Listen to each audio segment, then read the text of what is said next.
What's going on, everybody? Welcome back to another video. I'm not gonna lie to you, I have just attempted this video 15 times and I just can't seem to speak properly, and I'm just consistently reminded why I'm one of the worst people on the platform. So with that said, let's go ahead and get into my thoughts on Morbius. So Morbius is the brand new Sony Pictures film that is a Spider-Man spin-off film similar to the Venom films, but you know, if you've seen some of those recent films like the second Venom film, the latest Spider-Man film, you know that they're kind of starting to dip their toes into the multiverse to keep these films separated, but allow them to kind of connect if they ever want them to. I won't get into any spoilers for this film specifically, but you know, something to keep your mind open for moving forward. And yeah, you know, I was very interested about this movie when it first was announced. When I heard that Jared Leto was going to play the role, I was all in because, you know, I'm not one of those people who doesn't really like Jared Leto. There's plenty of movies of his that I have enjoyed. There's plenty of his performances I've enjoyed. And when I was younger, and even today, I still enjoy a lot of his music from his band 30 Seconds to Mars. Overall, I think he's a talented, good-looking guy, and even though he's had,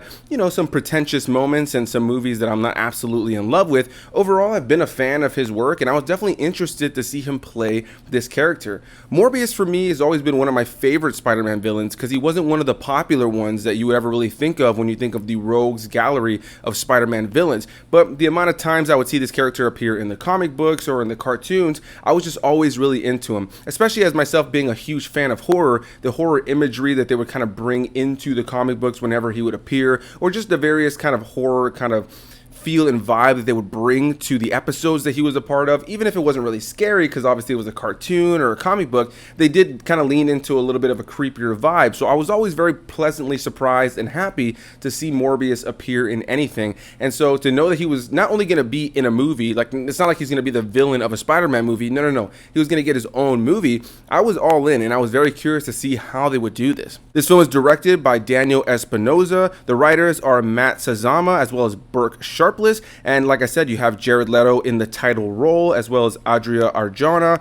You also have Matt Smith, Jared Harris, Tyrese Gibson, and many others. And overall, this is a film about a man who has a rare blood disease, and he kind of goes on this path to try to find some way to cure himself and those that he cares about. There's a lot about this movie that I will say the trailers haven't shown, but there's also not a lot that the trailer hasn't shown. And what I mean by that is a lot of the coolest visuals about this movie are pretty early on in the film. They happen pretty close to one another, and I was pretty disappointed to see that all of the coolest Morbius scenes that you see in the trailer, action-wise or visually, are the coolest scenes that are in the movie. There are some cooler action sequences here and there throughout, especially in the final act of the film. There are moments that are really cool to watch in this movie, but I was disappointed to see that majority of the really cool, striking visuals that are in this movie are the things that we saw in the trailer. But there are some story elements that they kind of kept absent, and I definitely don't want to necessarily get into all of that for anybody going into this movie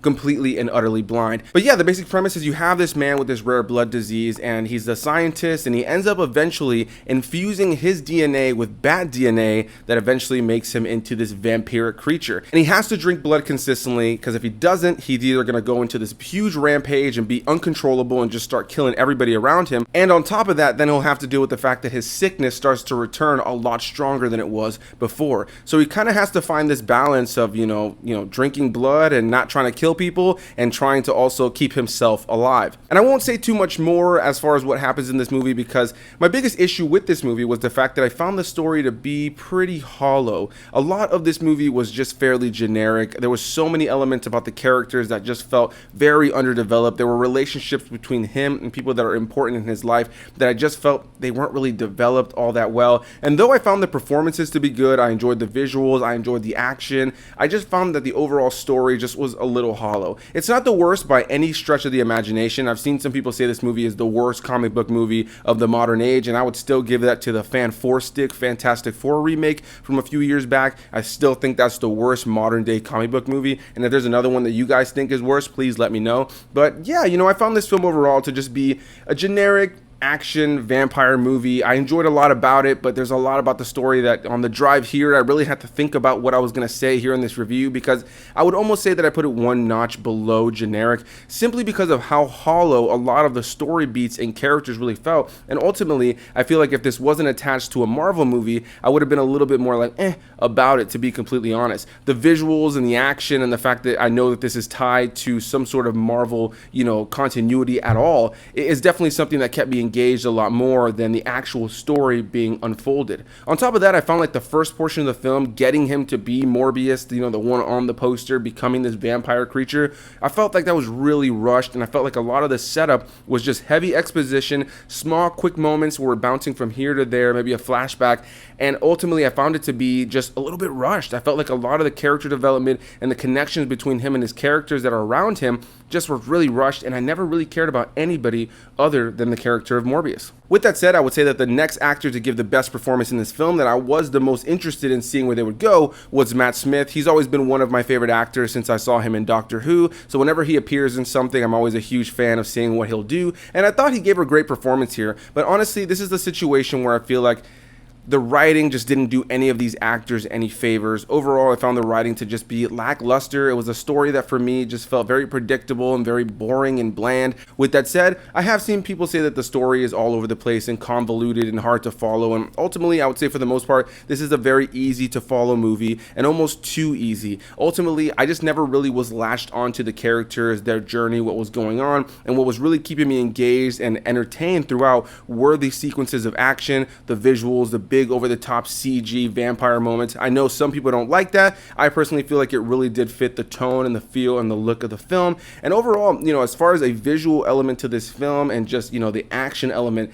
that is without a doubt the part that I think is going to capture people the most. I think if you're going into this movie looking for a great story, unfortunately, I think that this is gonna, disappoint a lot of people. But there may be some people who check this movie out and think the story is great. I know that I was watching it with my fiance, and she liked it just a little bit more than me. She also thought it was pretty generic, but I thought it was just a notch right below generic. But not to say that it's a bad film, but I didn't really find it to be a great film in any way, shape, or form. There were great moments, and I think that they can take this character and do some great things with this character in future installments. But with this character being one of my favorite Spider-Man villains, I feel like even the Venom films were far more entertaining than this. I was far more engaged in those films than this. Those tell a story that was a little bit more just fun to follow, whereas this one I just feel didn't really do much with all of the characters, even Morbius, you know what I mean? It's just kind of him struggling with, this new demon within him, but ultimately I feel like they skimmed over a lot of him really learning what these abilities were. It's one of those movies where he starts to gain the powers, and we're just kind of using exposition to skim over his training and his,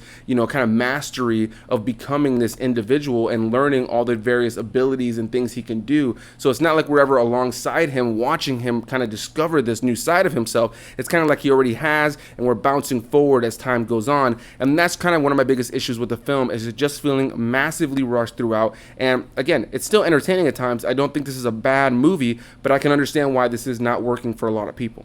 When I woke up this morning and saw that it had a 19% on Rotten Tomatoes, I was definitely worried going in, but I'm happy to say that I think that that is ridiculously low. If you are aligned with my opinion on most cases when you watch my videos, then I think you're going to enjoy this movie, at least to some extent. But I do think it's very fair to say to go into this movie with tame expectations when it comes to the narrative and the characters, because I think a lot of the characters and a lot of the story just felt very lackluster in my opinion, and I can't imagine this movie being one that completely grips audiences when it comes to its narrative and long-lasting, memorable characters. So that's going to be my thoughts on Morbius. I hope you guys enjoyed this video. This was my 600th attempt at trying to review this, and ultimately I'm sweating under this hat. I'm tired of talking about this movie at this point, and I don't even know if this review is going to be good in any way, shape, or form. So please let me know if this review is trash down below, and if you enjoyed it just a little bit, also let me know that down below. Please hit that like button down below, subscribe for more videos, and I'll see you guys in the next one. Bye-bye.